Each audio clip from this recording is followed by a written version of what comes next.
Hello friends, कैसे हो। स्वागत है आप सभी का कौशी टेक्निकल में। दोस्तों, आज की इस वीडियो में हम बात करेंगे रेफ्रिजरेशन एंड एयर कंडीशनर के क्लास 2 के बारे में। क्लास फर्स्ट हमने जो है अपलोड कर दी है चैनल पर, आप जो है देख लीजिए। यदि आपने नहीं देखी है, डिस्क्रिप्शन में लिंक डाल दूंगा, वहाँ से भी आप चेक कर सकते हैं। सभी छात्रों को मैं बता दूं, सबसे पहले जो है आप कमेंट करके बताना और किस सब्जेक्ट की जो है पढ़ाई आपको स्टार्ट कराई जाए, कौन से सब्जेक्ट के इंपॉर्टेंट क्वेश्चन आंसर की वीडियो सबसे पहले लाई जाए। तो सभी छात्रों को बता दूं, इंपॉर्टेंट क्वेश्चन आंसर की वीडियो है। सभी छात्र अपने नोट डाउन कर लें, स्क्रीनशॉट ले लें या फिर कहीं पे भी अपना जो है लिख लें। तो चलिए मैं आप सभी को इंपॉर्टेंट क्वेश्चन आंसर बता देता हूँ। ये जो है मोस्ट इंपॉर्टेंट क्वेश्चन आंसर है, हर बार पेपर में पूछे जाते हैं। तो चलिए दोस्तों, मैं आपको दिखा देता हूँ। ये जो है सेकंड चैप्टर है, सारे इंपॉर्टेंट क्वेश्चन आंसर अभी आपको करा दूंगा। जब भी आपका कोई डाउट रह जाए तो आप कमेंट बॉक्स में कमेंट करना। चैप्टर फर्स्ट के जो है मैंने इंपॉर्टेंट क्वेश्चन आंसर करा दिए हैं। यदि आपने नहीं देखे हैं तो डिस्क्रिप्शन में लिंक है, आप देख लीजिएगा। उसमें ज़्यादा इंपॉर्टेंट जो है रहा नहीं है। जो कुछ होगा तो मैं स्क्रीनशॉट आपको टेलीग्राम चैनल पर भेज दूंगा, तो आप टेलीग्राम चैनल ज्वाइन कर लीजिएगा। डिस्क्रिप्शन में टेलीग्राम की भी लिंक डाल दूंगा। तो चलिए शुरू करते हैं। तो सबसे पहले है, चैप्टर का नाम आपको बता दूं, वाष्प संपीड़न निकाय, ठीक है ना, वेपर कंप्रेशर सिस्टम। अब देखिए पहला क्वेश्चन क्या कह रहा है। पहला क्वेश्चन कह रहा है वाष्प संपीड़न निकाय से आप क्या समझते हैं, ठीक है ना। तो चलिए इसका आंसर बताएं। वाष्प संपीड़न निकाय मुख्यतः वायु प्रतिशीतन चक्र का एक सुतरा हुआ रूप है, जिसका ऐसे कार्यकारी पदार्थों का प्रयोग प्रतिशीतन के रूप में किया जाता है जो चक्र के ताप एवं दाब सीमाओं के अंदर आगामी में अपनी व्यवस्था परिवर्तन कर सकता है, ठीक है ना। ये होता है वाष्प संपीड़न निकाय, ठीक है। चलिए नेक्स्ट क्वेश्चन की ओर चलते हैं। नेक्स्ट क्वेश्चन इंपॉर्टेंट है। ये आपका 2 नंबर का आता है। ये 2 नंबर का आया था 2017 में और 2016 में। ये डायरेक्ट 2 नंबर का आया था, ये वाला प्रश्न, सेकंड नंबर का वाला क्वेश्चन। ये क्या कह रहा है, ये कह रहा है विसर्जन लाइन क्या है, डिस्चार्ज लाइन क्या है। तो संपीड़न से निकलने वाली जो लाइन संघनित्र में जाती है और विसर्जन लाइन कहलाती है। ये कभी कभार टिक मार्क में भी आ जाता है, वो भी 1 नंबर का, ठीक है ना। तो ये जो है याद कर लेना। 1 नंबर के प्रश्न आपको एक बार पढ़ोगे याद हो जाएंगे, दोबारा पढ़ने की जरूरत ही नहीं है। नेक्स्ट चलते हैं। वाष्पित का कार्य लिखिए। जो वाष्पित होता है उसका क्या कार्य होता है। तो ये क्या, देखो मैं आपको बता देता हूँ वाष्पित क्या होता है।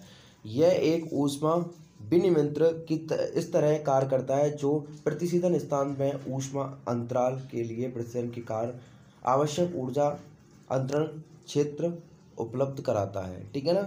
ये जो है वाष्पित है। इसका ज़्यादा इंपॉर्टेंट नहीं है, इसको आप कल एक बार पढ़ लीजिएगा, लेकिन ज़्यादा इंपॉर्टेंट नहीं है। अब की बार भी नहीं पूछा गया, 2-3 बार से नहीं पूछा जा रहा है। ये जो है विलुप्त हो गया क्वेश्चन।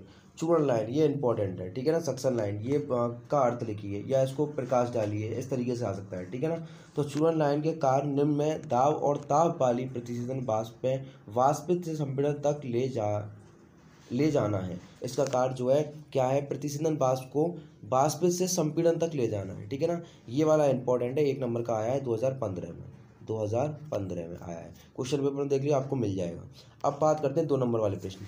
देखो, जितने नंबर का प्रश्न पूछा जाए उसी हिसाब से लिखिएगा, क्योंकि 2 नंबर का प्रश्न है, आप दबा के लिख देते 2-3 पेज तो उससे कोई नंबर नहीं मिलेगा ज़्यादा। आपको 2 नंबर का प्रश्न है, आपको सही लिखा है तो आपको 2 नंबर मिलेंगे, अन्यथा की स्थिति में आधा नंबर या 1 नंबर काट लेते हैं एग्जाम में, ठीक है। चलिए कि पहला क्वेश्चन क्या कह रहा है, वाष्प संपीड़न निकाय को समझाइए। मैंने आपको ऊपर ही समझाया है क्या है कि ये जो है मुख्यतः क्या होता है, वायु संपीड़न चक्र की सुधरा हुआ रूप होता है, ठीक है ना। यहाँ पर आप चेक कर सकते हैं, ये रहा मुख्यतः वायु प्रतिशीतन चक्र का एक सुधरा हुआ रूप है, जिसके लिए एक कार्यकारी पदार्थ का प्रयोग शीतलन के रूप में किया जाता है जो चक्र के ताप और दाब सीमाओं के अंदर आसानी से अपनी अवस्था परिवर्तन कर सकता है। इस प्रणाली में वाष्पित से निकलती हुई कम दाब पर वाष्प संपीड़न द्वारा उच्च ताप का संपीड़न किया जाता है, इसलिए इसे वाष्प संपीड़न प्रतिशीतन निकाय कहा जाता है। बात समझ में आ गई। इसलिए ही इसे वाष्प संपीड़न निकाय कहा जाता है। और ये जो है मुख्यतः प्रतिशीतन चक्र को सुधरा हुआ रूप है। ये आप लिख दीजिए। 2 टॉपिक ऐसे हैं, तो ये वाला टॉपिक, एक आपका ये वाला टॉपिक, तो आप लिख दीजिएगा, तो आपको डायरेक्ट जो है नंबर में इतना कोई नहीं पड़ता है, लेकिन हाँ हेडिंग्स आपको सही होनी चाहिए, ठीक है ना। अच्छा, यहाँ पर एक इंपॉर्टेंट टॉपिक, एक इंपॉर्टेंट पॉइंट और है कि इसमें जो है 150 और 200 टन तक होती है। इस प्रणाली में सामान्यतः फ्रियोन, अमोनिया, कार्बन डाइऑक्साइड आदि प्रतिशीतन के रूप में प्रयोग की जाती हैं, ठीक है ना, ये वाली गैसें। अब आगे चलते हैं क्वेश्चन नंबर सेकंड की ओर। ये भी इंपॉर्टेंट है, ये पढ़ लीजिएगा। ये आपका 2013 में आया है, 2013, और आपका ये 2019 में आया है, ठीक है ना, 2 बार आया है, तो इंपॉर्टेंट है, कर लीजिएगा। क्वेश्चन क्या कह रहा है, देखो मैं आपको बताता हूँ। सरल वाष्प संपीड़न प्रणाली सिस्टम के अवयवों का उल्लेख कीजिए। मतलब जो सरल वाष्प संपीड़न प्रणाली होती है उसमें कितने जो है अवयव होते हैं उनका उल्लेख करना है। इंपॉर्टेंट है, सिंपल है, 2 मिनट में हो जाएगा, एक बार पढ़ोगे याद हो जाएगा।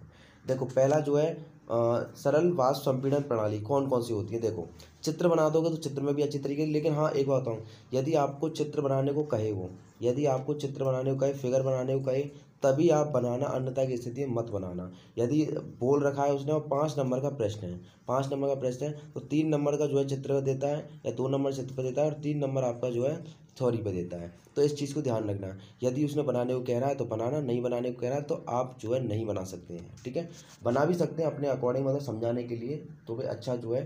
फिर ऐसा होता है जैसे आपने चित्र बना दिया तो थ्योरी तो आप लिख ही दोगे, तो एग्जाम में चित्र अच्छी तरीके से बनाइए अगर आपको बताया है। ठीक है ना। तो कौन कौन से इसमें प्रणाली होते हैं, तो इसमें प्रणाली के जो अवयव होते हैं, पहला है संपीड़न प्रक्रम। ये पहला बहुत इंपॉर्टेंट है। इस प्रक्रम के दौरान निम्न दाब और तापमान पर प्रणाली प्रतिशीतन वाष्पित चूर्ण वाल्व के द्वारा संपीड़न प्रवेश करती है। ठीक है ना, ये होता है संपीड़न प्रक्रम, संपीड़न प्रक्रम कंप्रेशन प्रोसेस। ठीक है।